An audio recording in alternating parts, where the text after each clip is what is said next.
Hey everybody, it's your girl, She Who Encourages, your woman's worth and healing coach, here to love you till you're healing so you can live your best life. All right, y'all. So y'all been asking about this part 2 of the you don't even like him, sir. That's a soul tie. I did that video back in July of last year, and you guys have been asking for a part 2, and we finally here. We are finally here, y'all. So this is, I'm sorry, it's kind of chilly out here. I'm trying to turn my heat up in my truck. But I'm finally here to give y'all part 2 of you don't even like him, sir. That's a soul tie. Now, I'm going to tell y'all, the first one was very, very transparent, okay? I live by transparency. I'm here for it because I believe you can save a lot of lives when you're just open and transparent, because people need to know that they can relate. At the end of the day, they want to know that they ain't the only ones who've been there. Okay, so the first one was real transparent, but this one, I'm gonna tell you now, it's about to get real. It's about to get really, really real. So if y'all ready, buckle up and let's get it. All right, so anyway, here we go. And my other phone is here. I got my notes in here. But you don't even like him, sir. That's a soul tie.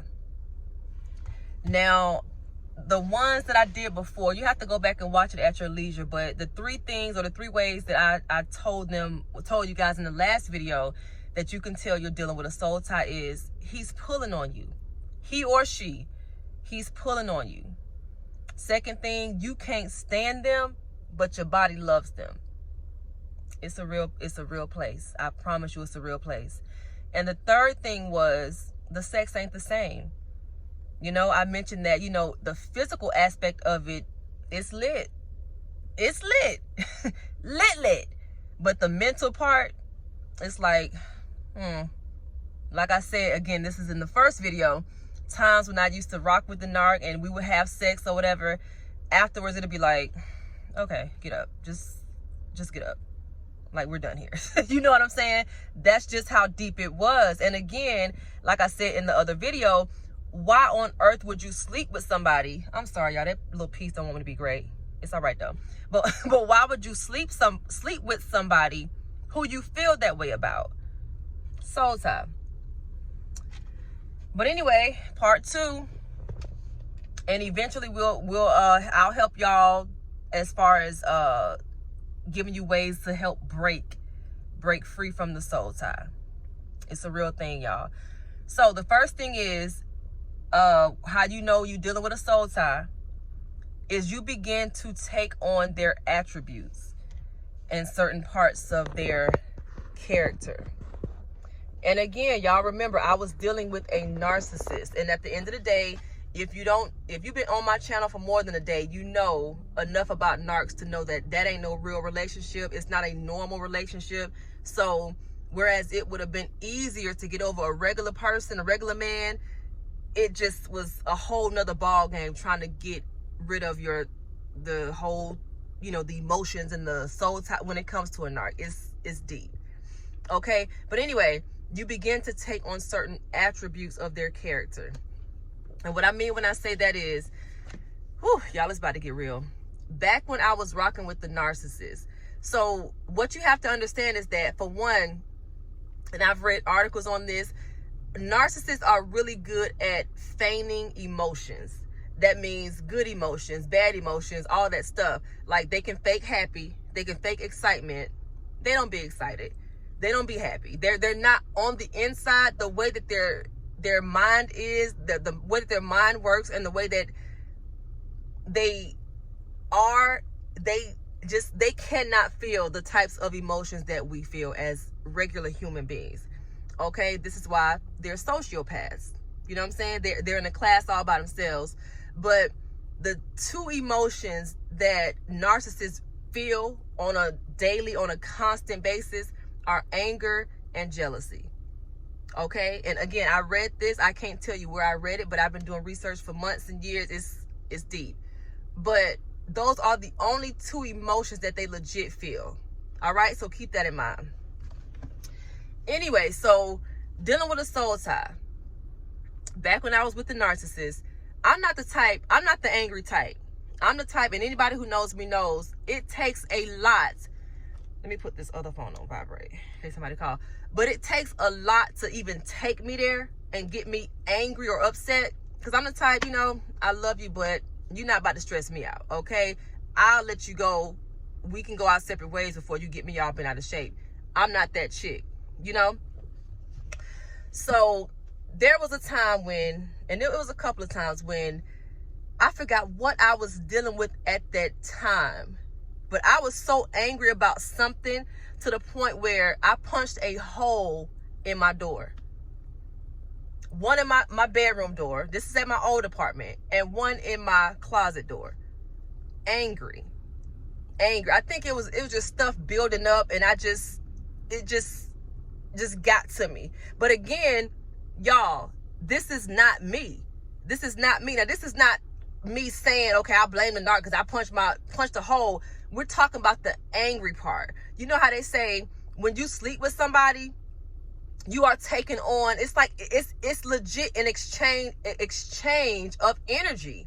So all that, again, that rage and jealousy and anger and stuff they're feeling on the inside. Again, I'm speaking of the narcissist I was with. All that stuff, it's an exchange of that. You know what I'm saying? And I'm somebody who's very introspective. I know me better than anybody aside from the good Lord himself, because he made me. But I know me, and I make it my business to be able to tap into, okay, how am I feeling? Why am I feeling this way? What can I do to fix it? I'm very introspective like that.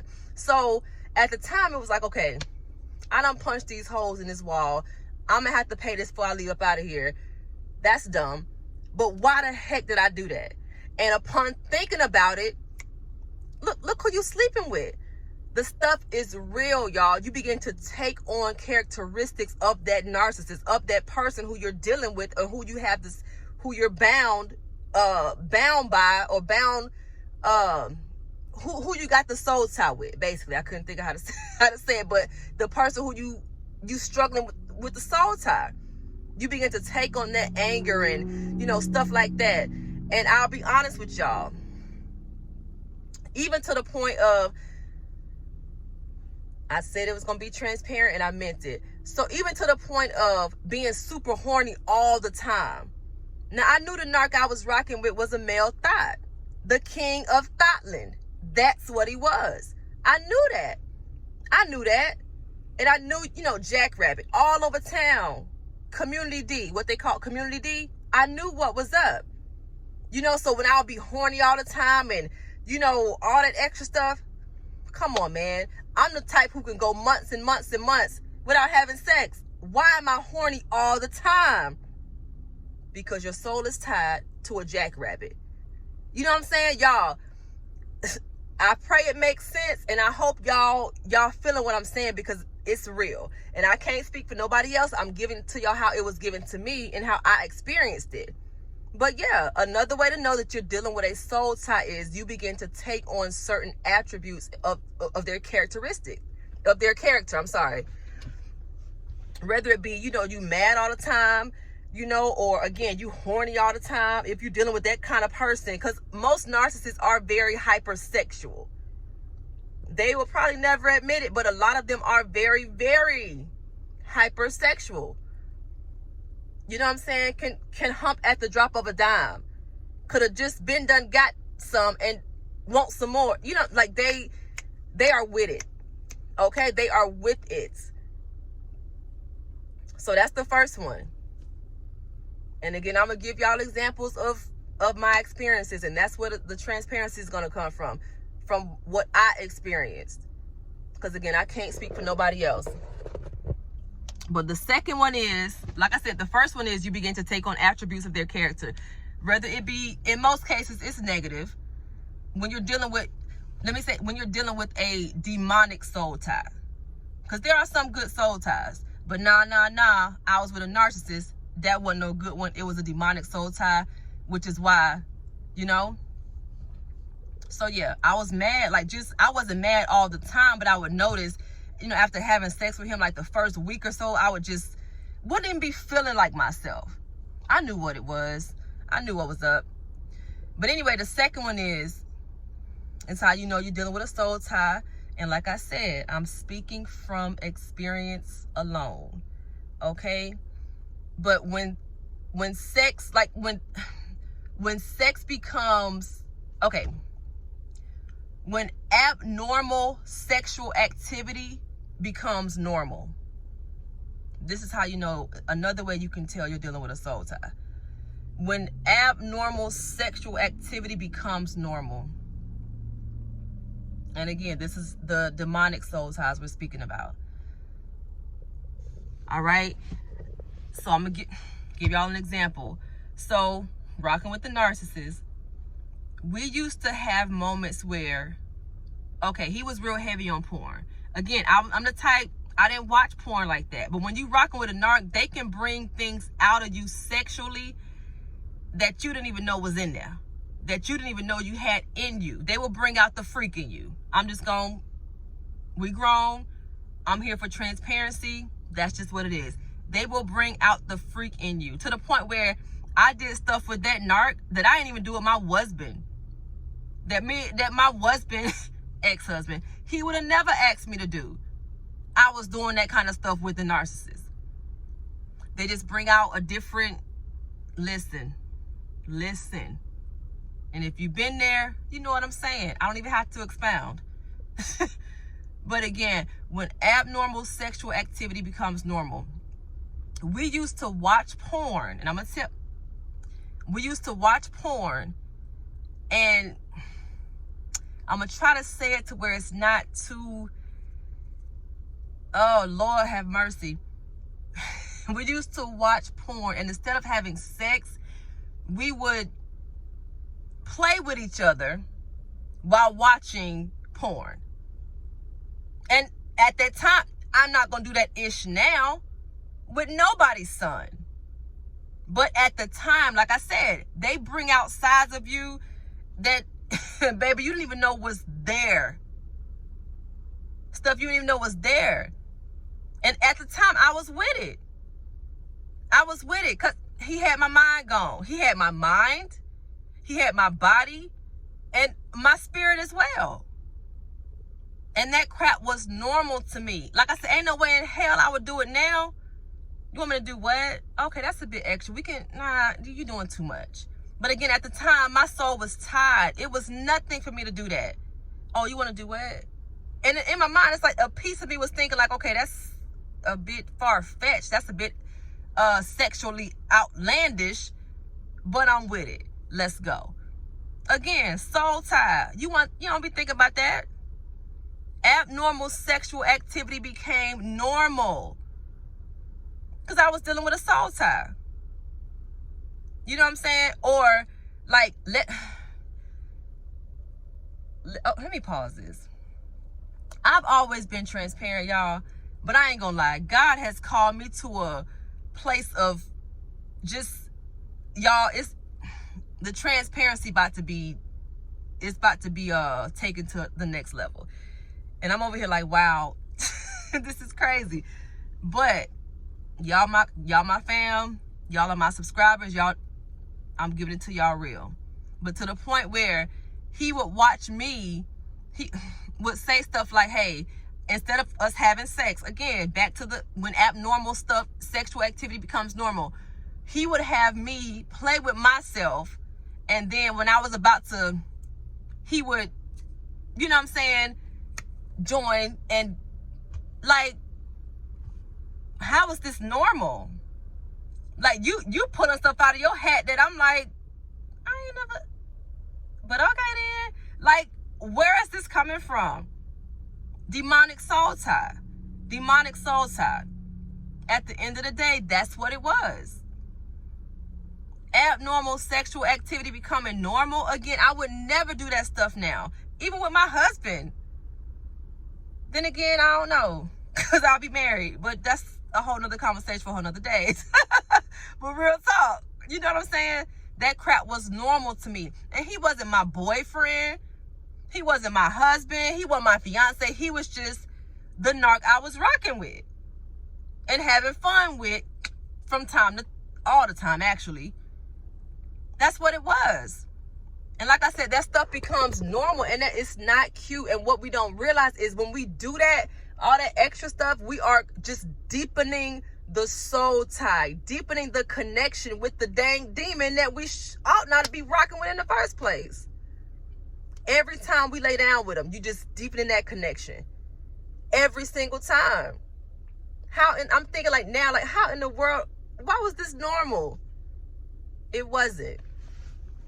It wasn't.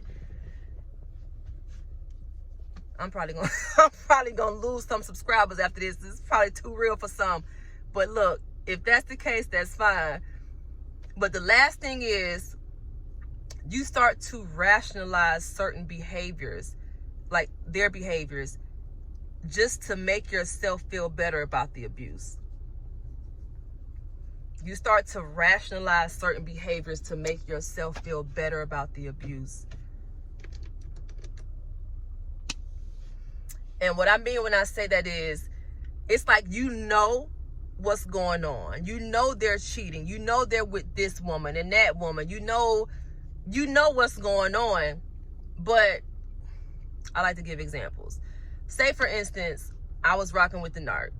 There were many women, okay? And some I'm sure I probably don't even know about still to this day. But many women, okay?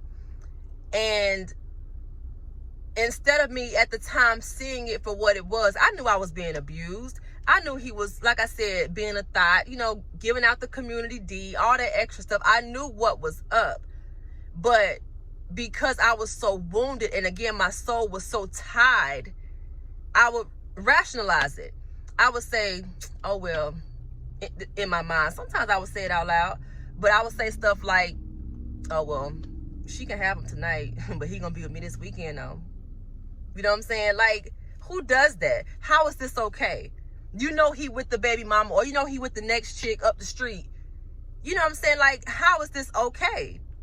Or say stuff like, he loves me, he don't mean no harm, he just acting out. Or it's just because his mama abused him. He don't really mean that. He'll be back. All that stuff.